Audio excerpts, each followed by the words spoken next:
सबसे पहले आपके मन में ये सवाल होगा कि हाँ आखिर में फिजिक्स क्या है। जब हम क्लास 12th की फिजिक्स स्टार्ट कर रहे हैं और आप कह रहे हैं जी हमें तो जीरो से और हीरो तक पढ़ना, हमें फिजिक्स के बारे में कोई जानकारी नहीं, ना हम फिजिक्स के बारे में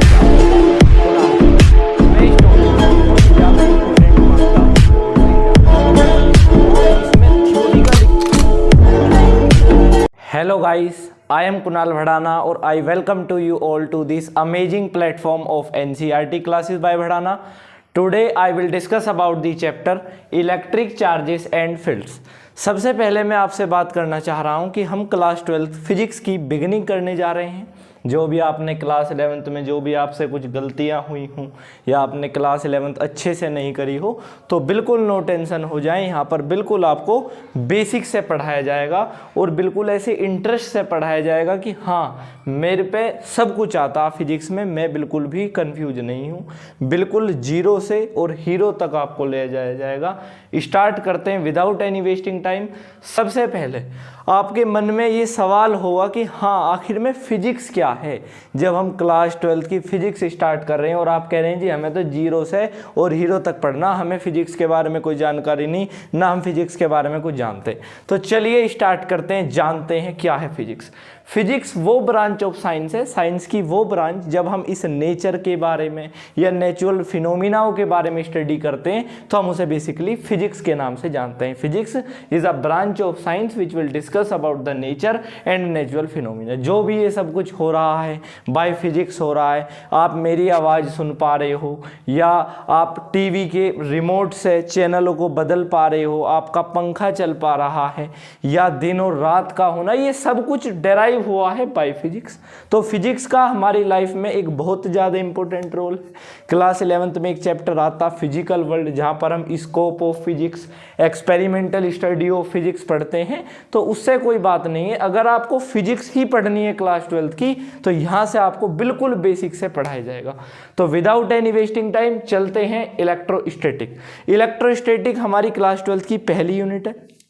हम यहाँ पर पढ़ते हैं इलेक्ट्रोस्टैटिक में दो चैप्टर हैं, इलेक्ट्रिक फील्ड एंड चार्जेस या इलेक्ट्रिक चार्जेस एंड फील्ड्स भी आप उसे बोलते हो, या इलेक्ट्रिक पोटेंशियल एंड कैपेसिटेंस। सबसे पहले मैं आपको बता दूं इलेक्ट्रोस्टैटिक इलेक्ट्रोमैग्नेटिज्म से डराइव हुई है। इलेक्ट्रोमैग्नेटिज्म फिजिक्स की वो बहुत बड़ी ब्रांच है जहाँ पर हम एक इलेक्ट्रोस्टैटिक और एक इलेक्ट्रोडायनेमिक्स के बारे में स्टडी करते हैं। इलेक्ट्रोस्टैटिक फिजिक्स की वो ब्रांच है। स्टैटिक का मतलब है स्टेशनरी, यानी कि electrostatic is the branch of science which will study about the force, field, potential arises due to the stationary charges. Electrostatic वो यूनिट है जब हम स्टडी करते हैं रेस्ट चार्जेस, जहां पर हम रुके हुए चार्जेस के बारे में स्टडी करते हैं, हम उसे इलेक्ट्रोस्टैटिक बोलते हैं। और इलेक्ट्रोडायनेमिक्स हम जब मोशन चार्जेस, मूविंग चार्जेस के बारे में स्टडी करते हैं तो हम उसे इलेक्ट्रोडायनेमिक्स बोलते हैं। थर्ड फोर्थ चैप्टर उसी पर बेस्ड है, थर्ड चैप्टर इलेक्ट्रोडायनेमिक्स के पार्ट में आता है, जिसे हम करंट इलेक्ट्रिसिटी भी बोलते हैं। फिर chapter number 4 moving charges and magnetism, तो वो भी डायनेमिक्स की ही यूनिट में आता है क्योंकि वहाँ पर हम मूविंग चार्जेस के बारे में डिस्कस करते हैं। यहाँ पर हमें रुके हुए चार्जेस के बारे में, रुके हुए स्थिर चार्जेस के बारे में स्टडी करना है। तो without any wasting time start करते हैं। जान चुके होंगे इलेक्ट्रोस्टैटिक वो यूनिट है जब हम रुके हुए चार्जेस के बारे में पढ़ते हैं या रुके हुए चार्जेस से पैदा होने वाले फोर्स, फील्ड या पोटेंशियल के बारे में स्टडी करते हैं। तो यूनिट का नाम electrostatic, chapter electric charges and fields. इस लेक्चर में तो हम सिर्फ चार्ज के बारे में स्टडी करेंगे। फर्स्ट लेक्चर है, लेंथी चैप्टर है, तो चार्ज ही कवर हो जाए यही बहुत बड़ी बात है। स्टार्ट करते हैं चार्ज क्या है। देखिए आपने ये बहुत जगह पढ़ा होगा यार चार्ज क्या है, चार्ज क्या है। तो charge it is a intrinsic property of a body, कि चार्ज इंट्रांसिक प्रॉपर्टी है किसी बॉडी की, ऑफ अ बॉडी।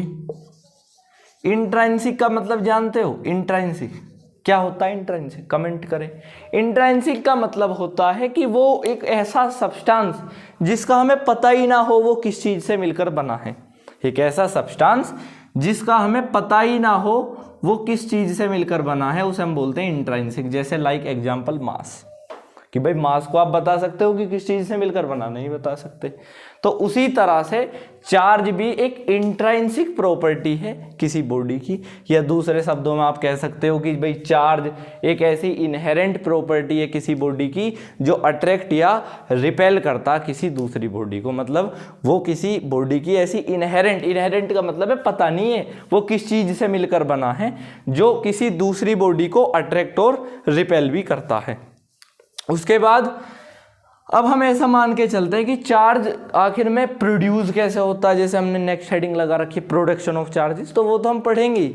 लेकिन यार चार्ज के बारे में और कोई अच्छी डेफिनेशन हो तो हम लिख सकते हैं कि भाई charge is a property of a body due to which produce due to the transfer of electron. यानी कि जब एक बॉडी से दूसरी बॉडी तक इलेक्ट्रॉन का ट्रांसफर होता तो चार्ज प्रोड्यूस हो जाता, तो due to the transfer of electron one body to the another body, from one body to the another body, to the another body. यानी कि जब एक बॉडी से दूसरी बॉडी तक इलेक्ट्रॉन का ट्रांसफर होता है तो भी चार्ज प्रोड्यूस हो जाता है। तो ये भी एक चार्ज की इंपॉर्टेंट डेफिनेशन है। कंसेप्ट यहां पर यह है कि भाई आखिर में चार्ज की यूनिट क्या है। इट्स यूनिट इज कूलाम्ब, इसकी यूनिट कूलाम्ब है जिसे हम C से डिनोट कर देते हैं। चार्ज को हम इट इज डिनोटेड क्यों, चार्ज को हम क्यों से डिनोट करते हैं वो तो आपको पता ही होगा कि भाई कोई चीज़ माइक्रो कूलाम्ब में है या पीको कूलाम्ब में, उन्हें चेंज करा जाता है। जैसे फॉर एग्जांपल मेरे पास कोई वैल्यू दे दी गई, यहाँ पर लिख देता हूँ मैं कि भाई 4 माइक्रो कूलाम्ब, तो इस कूलाम्ब को माइक्रो से चेंज करने के लिए 10⁻⁻⁶ का यूज करें। मेरे पास 4 मिनी कूलाम्ब दे दिया, मिनी कूलाम्ब, या पीको कूलाम्ब दे दिया, या पीको फैरेड दे दिया, कैसी आप ऐसे मान के चलें तो 4 × 10⁻⁻12 कूलाम्ब से चेंज करें। तो ये डिजिट होती हैं जिनकी भी मैं आपको सेपरेट वीडियो बना दूंगा, इसमें डरने की बात नहीं है। कहने का मतलब है चेंज करने की आवश्यकता पड़ती है। ये है मिनी कूलाम्ब। मिनी कूलाम्ब अगर माइक्रो कूलाम्ब की बात आ जाए, जैसे 4 माइक्रो कूलाम्ब, माइक्रो कूलाम्ब आ जाए तो 10⁻⁻⁶, और मिली आ जाए तो 10⁻⁻3, तो मिली एम से है और माइक्रो यू से है। थोड़ा सा ध्यान रखेंगे इसमें। अगर सेंटीमीटर से मीटर में चेंज करना है तो 10⁻⁻2 करेंगे। तो ये कुछ बेसिक बातें थी जो चार्ज के बारे में थी। अब चार्ज के टाइप्स को देख लेते हैं। Types of charges. चार्ज के 2 ही तरह के चार्ज होते हैं। There are 2 type of charges, 2 types. एक होता हमारा पॉजिटिव और एक होता हमारा नेगेटिव। क्लियर है? फर्स्ट इज पॉजिटिव और सेकंड इज नेगेटिव। कि भाई पहला हमारा पॉजिटिव होता है और दूसरा हमारा, पहला पॉजिटिव दूसरा नेगेटिव। अब आप जानते होंगे कि अगर पॉजिटिव चार्ज हैं तो वो रिपेल करेंगे, अगर मेरे पास पॉजिटिव चार्ज हैं तो वो रिपेल करेंगे, अगर मेरे पास नेगेटिव चार्ज हैं वो भी रिपेल करेंगे। ये तो बहुत बेसिक क्लास में बता दिया जाता। अगर मेरे पास पॉजिटिव नेगेटिव चार्ज हैं तो वो अट्रैक्ट करेंगे। तो यहाँ से एक फिनोमिना पैदा हो गया कि एक स्टेटमेंट हो गया कि like charges repel to each other, repel to each other, and unlike charges attract each other, unlike charges attract to each other, attract to each other। मतलब एक जैसे चार्जेस आपस में रिपेल करते हैं और अलग अलग जैसे चार्जेस आपस में अट्रैक्ट करते हैं। इसमें कोई बड़ा फिनोमिना या कोई बड़ा रूल यहाँ पर है नहीं।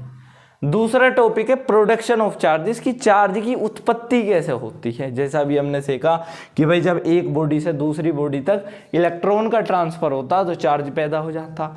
यहाँ पे हमें स्टडी करना कि आखिर में प्रोडक्शन के कुछ और भी मेथड हैं कि भाई हम चार्ज को किसी और मेथड से भी प्रोड्यूस कर सकते हैं। बिल्कुल कर सकते हैं। जैसे सबसे पहला मेथड बाय टॉर्च। आप अपना फ़ोन लीजिए, फ़ोन की टॉर्च जलाइए और बहुत देर तक एक ही जगह पर टॉर्च को लगाए रखिए, चार्ज उत्पन्न हो जाएगा। लेकिन चार्ज एक ऐसी इंट्रिंसिक प्रॉपर्टी है, does not visible in easily eyes. हम अपनी आंखों से उन्हें नहीं देख सकते, ठीक है। दूसरा, बहुत किताबों में लिखा कि भाई बाय टॉर्च, बाय फ्रैक्शन, बहुत सारे मेथड हैं। इंपॉर्टेंट ये हैं बाय कंडक्शन, बाय कंडक्शन और बाय इंडक्शन से भी हम जो है चार्ज को उत्पन्न कर सकते हैं। तो कहने का सिंपल सा प्रोसेस ये है कि कंडक्शन हो या इंडक्शन हो, इंडक्शन इलेक्ट्रोमैग्नेटिक इंडक्शन चैप्टर 6 में आप पढ़ोगे। फैराडे एक बहुत इंपॉर्टेंट साइंटिस्ट हैं जिन्होंने जो है जी ये सारी बातें बताई हैं कि कंडक्शन इंडक्शन फिनोमिना क्या, फैराडे ने इलेक्ट्रोमैग्नेटिक इंडक्शन पर फिनोमिना दिया। तो इन्हें अलग अलग ना पढ़कर हम धीरे धीरे चैप्टर में पढ़ेंगे तो ज़्यादा अच्छा रहेगा। नोट करना हो नोट कर लें।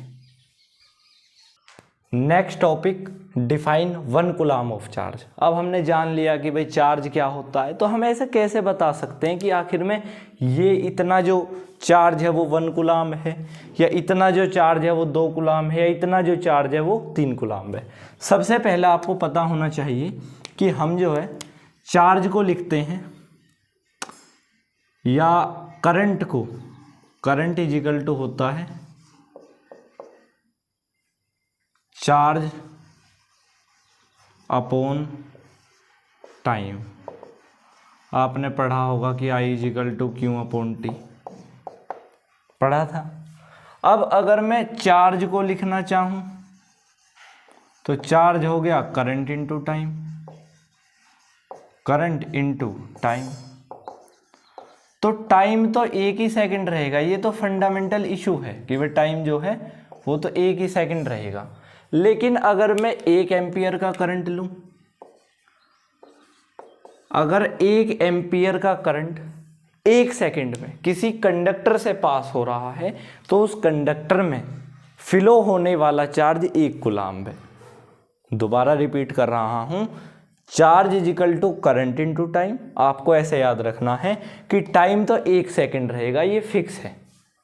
हम करंट की वैल्यू को बढ़ाएंगे। अगर मुझे 1 कूलम ऑफ चार्ज डिफाइन करना है तो यहाँ पर 1 एम्पियर करंट रखेंगे। 2 कूलम ऑफ चार्ज डिफाइन करना है, यहाँ पर 2 एम्पियर रखेंगे।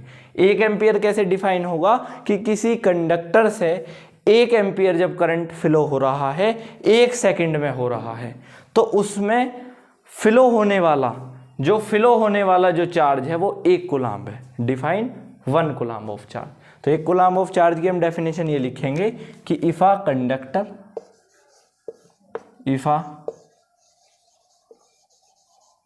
Conductor carry a 1 ampere of current in 1 second, then the flow of charge is 1 coulomb. कि किसी कंडक्टर में जब 1 एम्पियर करंट फ्लो हो रहा है 1 सेकंड में तो उस कंडक्टर में होने वाला फ्लो ऑफ चार्ज 1 कूलम है। अगर किसी कंडक्टर में 2 एम्पियर करंट फ्लो हो रहा है 1 सेकंड में तो उस कंडक्टर में फ्लो ऑफ चार्ज 2 कूलम है। अगर किसी कंडक्टर में 3 एम्पियर करंट फ्लो हो रहा है 1 सेकंड में तो उसमें होने वाला फ्लो ऑफ चार्ज 3 कूलम। अब तक तो आपको समझ में आएगा होगा। प्रॉपर्टीज ऑफ चार्जेस, जैसे हर एक इंडिविजुअल की अपनी एक प्रॉपर्टी है कि भाई वो टेंजेंटिबिलिटी है, वो इंटेंचेबिलिटी है। हर एक इंडिविजुअल की अपनी अपनी विशेषताएं हैं। उसी तरह से चार्ज की भी अपनी एक अलग अलग प्रॉपर्टीज हैं। तो सबसे पहले प्रॉपर्टीज ऑफ चार्ज हम पढ़ेंगे conservation of charges.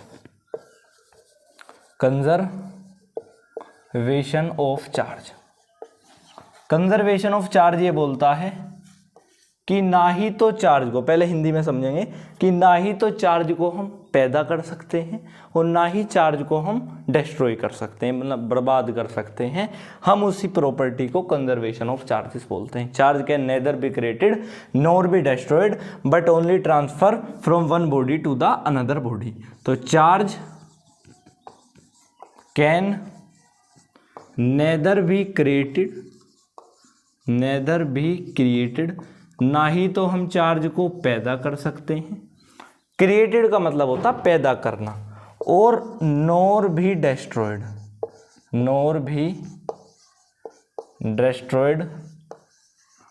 But can transfer from one body to the another body, transfer from one body to the another body. सिर्फ हम एक बॉडी से दूसरी बॉडी तक इसे ट्रांसफर कर सकते हैं कि charge can neither be created और nor be destroyed but only transfer from one body to the another body.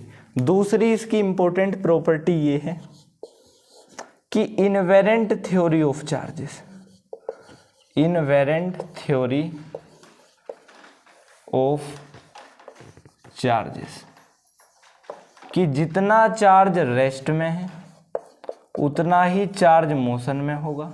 जैसा आपने शायद पढ़ा हो कि जितना मास रेस्ट में है इज नॉट इक्वल टू जितना मास मोशन में है।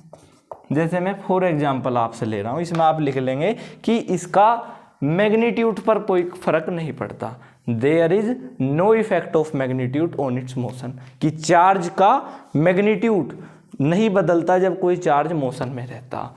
There is no effect of motion of the magnitude of charges.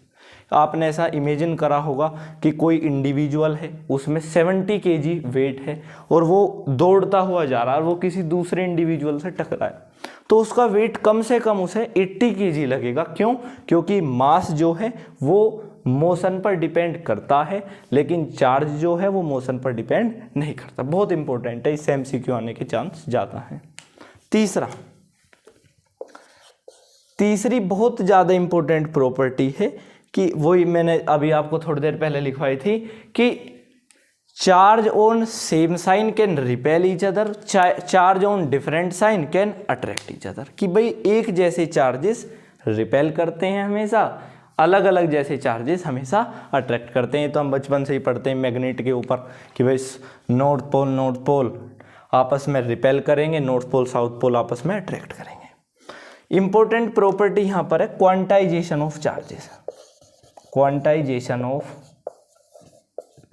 Charge. Quantization of charge क्या बोलता है? क्वांटाइजेशन ऑफ चार्ज ये बोलता है Q is equal to N, कि चार्ज, मैं यहां पर लिख देता हूं कि charge is equal to integral multiple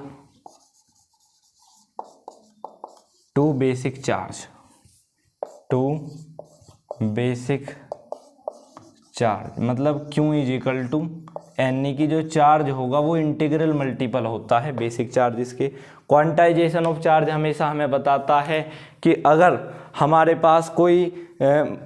पास कोई आप ऐसे मान के चलें हमारे पास कोई बॉडी है, अभी मैं आपको एग्जांपल भी कराऊंगा कि हमारे पास कोई बॉडी है, उसके 1 कूलाम ऑफ चार्ज, अगर 1 सेकंड में इतना कूलाम चार्ज ट्रांसफ़र हो रहा है तो 1 कूलाम चार्ज को ट्रांसफ़र होने में कितना समय लगेगा। Example number 1.2। तो क्वांटाइजेशन ऑफ चार्जेस यही बताता है कि आखिर में उस बॉडी में इतनी एबिलिटी है, कैपेबिलिटी है कि वो इसने चार्ज को एक्सेप्ट या गेनिंग कर सकती है।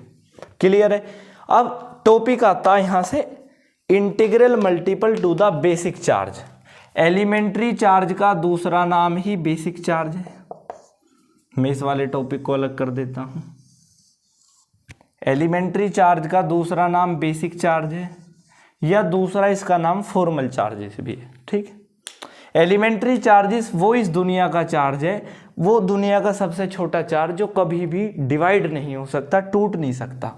Elementary charges are the charge which can not further divide, which can not further divide, जो कभी भी डिवाइड नहीं हो सकता फर्दर डिवाइड। मतलब इस दुनिया का सबसे छोटा चार्ज 1 इलेक्ट्रॉन का है, 1 इलेक्ट्रॉन से छोटा चार्ज इस दुनिया में नहीं है।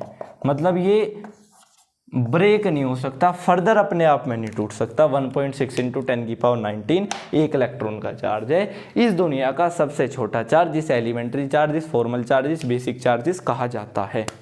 इसमें आपको कोई दिक्कत नहीं होगी। एक coulomb of charge, properties of charge और एलिमेंट्री चार्जेस नोट कर लें। Next topic Coulomb's law.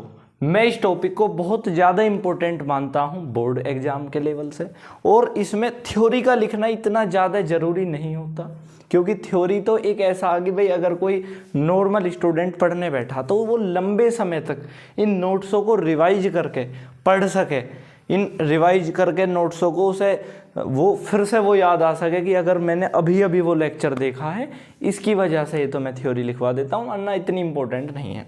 Coulomb's law, Coulomb's law इस चैप्टर का इंपॉर्टेंट टॉपिक है। कूलम्स लॉ वो एक लॉ है जिस लॉ ने ये सब कुछ क्लियर कर दिया कि भाई दो चार्जेस के बीच में लगने वाली फोर्सेस इतनी होती है। ये सब कुछ कूलम्स लॉ के जरिए बता दिया गया। इंपॉर्टेंट ये है कि भाई हर चीज का एक एक्सपेक्शन होता है, एक लिमिटेशन होती है, एक लिमिट होती है, ठीक है। तो उसी तरह से कूलम्स लॉ की भी एक लिमिट है। ऐसा नहीं है कि भाई कोई कहीं से कहीं चार्ज रखा है और आपने उठाया और कूलम्स लॉ लगाया और आंसर नहीं आया, तो उसकी एक लिमिट है। कूलम्स लॉ भी कुछ लिमिटों तक ही वर्क करता है। कूलम्स लॉ ये बोलता है कि जो फोर्स होती है किसी दो चार्जेस के बीच में, मेरे पास कोई ये चार्ज है Q1, कोई चार्ज है Q2 plus Q1 plus Q2, इनके बीच में लगने वाली जो फोर्स है, if the force between two stationary charges is directly proportional to the product of charges, equation number 1, और inversely proportional to the square of distances. मैंने r distance मान ली इन दोनों चार्जेस के बीच में। तो अगर मैं इन दोनों इक्वेशन को कंबाइन करूं from equation first and second, तो F directly proportional Q1 Q2 upon R square आएगा, और डायरेक्टली प्रोपोर्शनल का साइन हटा के F equal to K Q1 Q2 upon R square आ जाएगा, where K is dielectric constant. Constant कि भाई K क्या होता है, K होता है हमारा डाइलेक्ट्रिक कांस्टेंट। K बराबर होता है 1/4 पाई एप्सिलॉन नॉट K। तो अगर मैं यहाँ पर फोर्स का फॉर्मूला निकालने लगूँ तो 1/4 pi epsilon not Q1 Q2 upon R square. तो ये फंडामेंटल फॉर्मूला कि भाई दो चार्जेस के बीच में इतनी फोर्स होती है 1/4 pi epsilon not Q1 Q2 upon R square. इसमें किसी को कोई आपत्ति, कोई समस्या नहीं होगी। इंपॉर्टेंट कंसेप्ट है ये कि where epsilon naught is the permittivity. हमेशा इस वाली बात को ध्यान रखना, परमिटिविटी, कि एप्सिलॉन नॉट परमिटिविटी होती है और म्यू नॉट परमिएबिलिटी होती है, जो चैप्टर 4 में आएगी। इसकी वैल्यू हमेशा 8.85 × 10⁻⁻12 होती है, newton metre square coulomb inverse. और 1/4 पाई एप्सिलॉन नॉट की value 9 × 10⁹ newton metre square coulomb inverse होती है, ठीक है। दोनों वैल्यू बहुत काम की हैं, बहुत इंपॉर्टेंट है। कूलम्स लॉ के जितने भी क्वेश्चन होंगे इन पर बेस्ड होंगे। अब यहाँ से एक क्वेश्चन बहुत आता है कि what is dielectric constant, what is K। तो आप लिखोगे कि dielectric constant is a ratio of the permittivity and the relative permittivity of free space. अगर आपसे कोई पूछता वेयर एप्सिलॉन नॉट, परमिटिविटी किसकी, परमिटिविटी फ्री स्पेस की, तो परमिटिविटी ऑफ फ्री स्पेस, ठीक है, क्लियर है। तो dielectric constant is a ratio of permittivity and the permittivity of free space, या relative permittivity of free space. Coulomb's law की कुछ डिमांड है, कूलम्स लॉ के कुछ एक्सेप्शन हैं, या कूलम्स लॉ की कुछ लिमिटेशन है। तीनों बातों का मतलब सेम है कि हमेशा ये वैलिड रहता है पॉइंट चार्ज के बीच में, it is valid on point charge, कि अगर मेरे पास पॉइंट चार्ज हैं तभी ये कूलम्ब्स लॉ वर्क करेगा, तभी ये दो चार्जेस के बीच की फोर्स निकालेगा। अगर मेरे पास पॉइंट चार्ज ही नहीं है तो कूलम्ब्स लॉ एप्लीकेबल नहीं है। It is valid for stationary charges,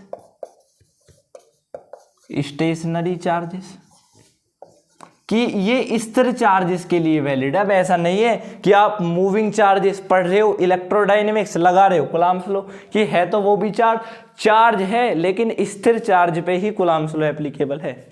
it is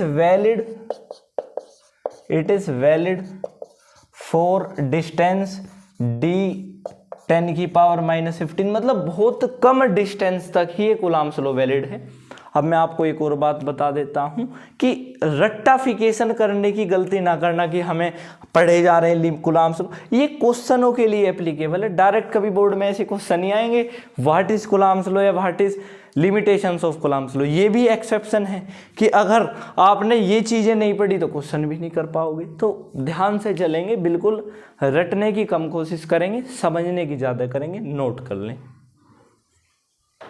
तो स्टार्ट करते हैं vector form of Coulomb's law. जब हमने पढ़ लिया कि भाई कूलम्ब्स लॉ क्या होता है या कूलम्ब्स लॉ की लिमिटेशंस क्या होती हैं, क्या हम कूलम्ब्स लॉ को एक वेक्टर फॉर्म में भी लिख सकते हैं? बिल्कुल लिख सकते हैं। या सुपरपोजिशन प्रिंसिपल क्या बोलता है, जब बहुत सारे चार्जेस के बीच में फोर्स लग जाती हैं तो हम उन्हें कैसे कैलकुलेट करते हैं, ये सभी कुछ हम दोनों टॉपिकों में पढ़ने वाले हैं।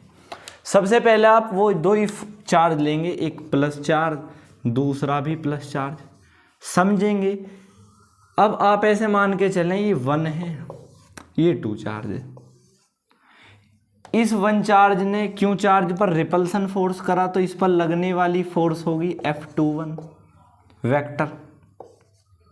इसने इस पर फोर्स लगाई तो इस पर लगने वाली फोर्स होगी F12 वेक्टर। इनके बीच में मैंने R डिस्टेंस मानी या R का मैग्नीट्यूड मान लिया कि भाई R इतनी कोई डिस्टेंस होगी, कुछ ना कुछ मैग्नीट्यूड होगा। अब हम मैग्नीट्यूड से क्या समझते हैं? अगर मुझे इसकी वजह से भाई दो वेक्टर फॉर्म आएंगी, अगर मुझे इस Q1 चार्ज की वजह से वेक्टर फॉर्म निकालनी है तो R मैग्नीट्यूड का मैं क्या कर दूंगा, फाइनल वेलोसिटी माइनस इनिशियल। जैसे हम फॉर्मूला पढ़ते हैं, मैंने मान लिया कि भाई दो चार्जेस हैं, इनके बीच में कोई डिस्टेंस है, कोई डिस्टेंस का कोई मैग्नीट्यूड है, ठीक है।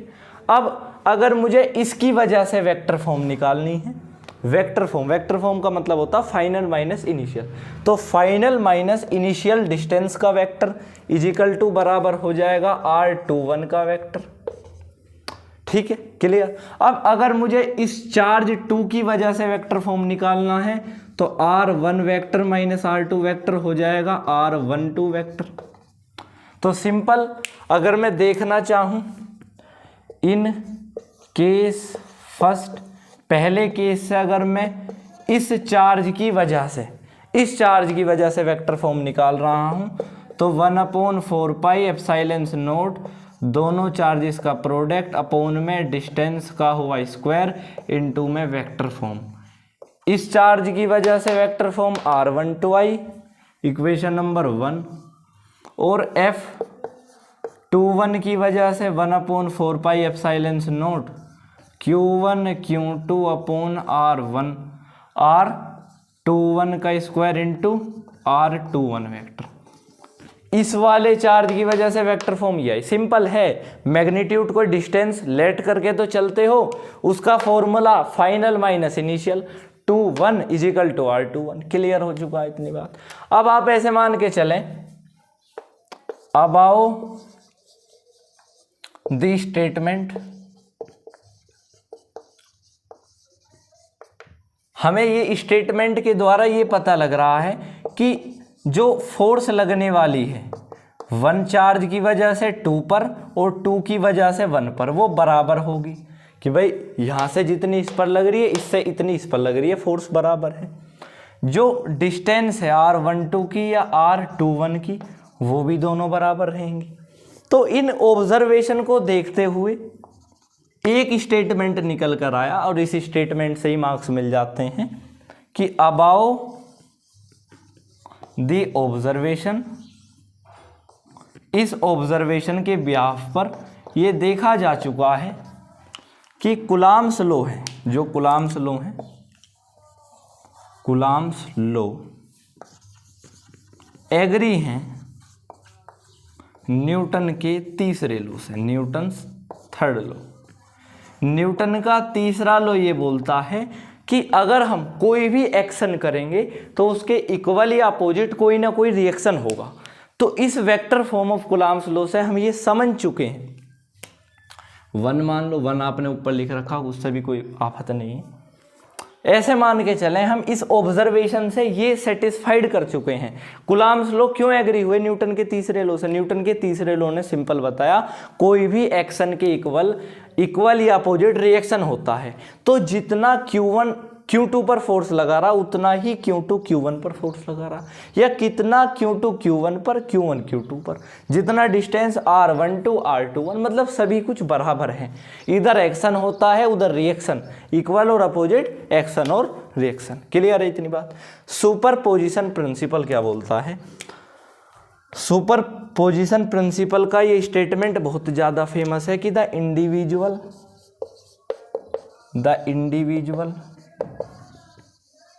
charges are unaffected due to the presence of another charge, due to the presence of another charge, बहुत ज़्यादा इम्पोर्टेंट फेमस है ये स्टेटमेंट। ये बता दिया जाता है कि अगर मेरे पास कोई Q1 Q2 चार्ज है, इनके बीच में कुछ फोर्स वगैरह लग रही है, अब तीसरा चार्ज आया Q3, तो Q3 इनका बिगाड़ नहीं पाएगा कुछ भी। सिंपल सी बात है कि भाई किसी दो चार्जेस के बीच में लगने वाली फोर्स, अगर कोई तीसरा चार्ज वहाँ पर एंटर कर रहा तो उस लगने वाली फोर्स पर कोई भी इफेक्ट नहीं पड़ेगा।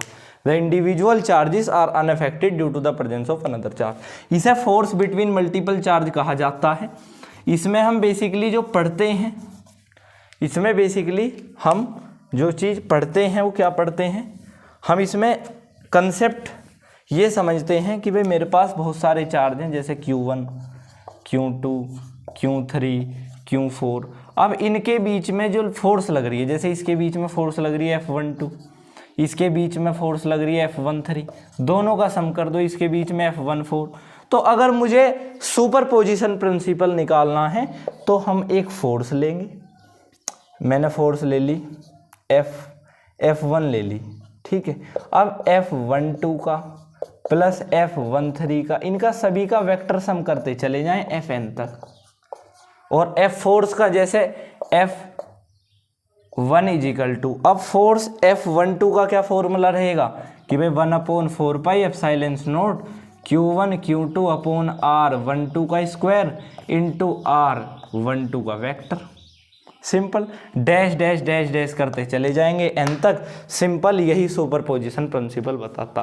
अगर आपसे कोई रैंडमली पूछ रहा जी सुपरपोजिशन प्रिंसिपल क्या बताता, तो आपको दो बातें बतानी है कि सुपरपोजिशन प्रिंसिपल को फोर्स बिटवीन मल्टीपल चार्ज बोलते हैं।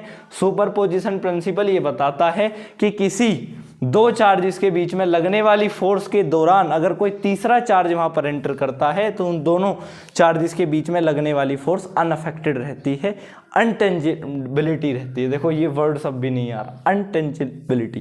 क्लियर है? नोट कर लें। चलिए गाइस, अब हम क्वेश्चंस स्टार्ट करते हैं जो प्रीवियस ईयर क्वेश्चंस पूछे गए हैं, पिछले 2-3 सालों से जो क्वेश्चंस पूछे गए हैं। जैसे मैंने आपको 2-3 टॉपिक के बारे में आज जानकारी बताई।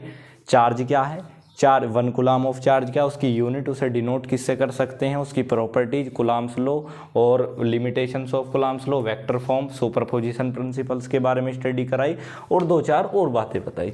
सबसे पहले मैं आपको ये वाली बात बिल्कुल क्लियर कर देता हूँ कि बोर्ड का लेवल ज़्यादातर जो बेस्ड होता है वो एनसीईआरटी पर होता है।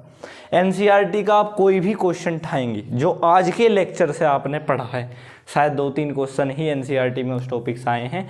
सबसे पहले तो आपको कूलम्स लॉ का फॉर्मूला याद होना चाहिए। ये जो क्वेश्चन है ये एक्सटर्नल मतलब हाई लेवल पर ये क्वेश्चन है, जो मैं एक्सेप्शन बोलते हैं ना कि हमने सारी चीज़ें पढ़ ली अब एक्सेप्शन रह गए, ये सारे ही क्वेश्चन एक्सेप्शन हैं। जो अभी आपको क्लियर हो जाएंगे। मैं आपको बता देता हूँ एनसीईआरटी के क्वेश्चन जरूर ट्राई करें, 3-4 क्वेश्चन आराम से हो जाएंगे। फोर्स का फॉर्मूला लगाएंगे, पहले क्वेश्चन में फोर्स निकालनी है, शायद तीसरे क्वेश्चन में डिस्टेंस आर निकालनी है कि भाई जैसे हमने कूलम्ब्स लॉ का फॉर्मूला पढ़ा 1/4πε0 Q1 Q2 upon are square, तो उन्होंने कह दिया जी आर निकाल दीजिए और सारी चीज़ें दे दी, तो आप आर स्क्वायर को इधर ले जाएं 1/4πε0 Q1 Q2 अपॉन एफ कर दें। इसकी वैल्यू मैंने आपको बता दी 9 × 10⁹। Q1 की कुछ वैल्यू दे रखी होगी, Q2 की, F की दे रखी होगी, R निकाल दिया, R का बाद में अंडर रूट लगा के निकालिस, R की वैल्यू निकल जाएगी।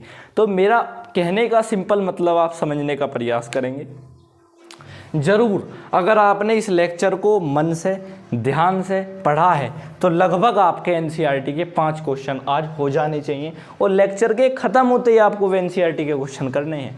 आपको क्वांटाइजेशन ऑफ चार्जेस मैंने बता दिया, तो ये तो थ्योरी के 5 क्वेश्चन आप कर लोगे। ये क्वेश्चन तो ऐसे हैं जो आप शायद ना कर पाओ। फोर्स और आर स्क्वायर का ग्राफ ऐसे बनता है। अब सर आपने कहाँ से सीखा?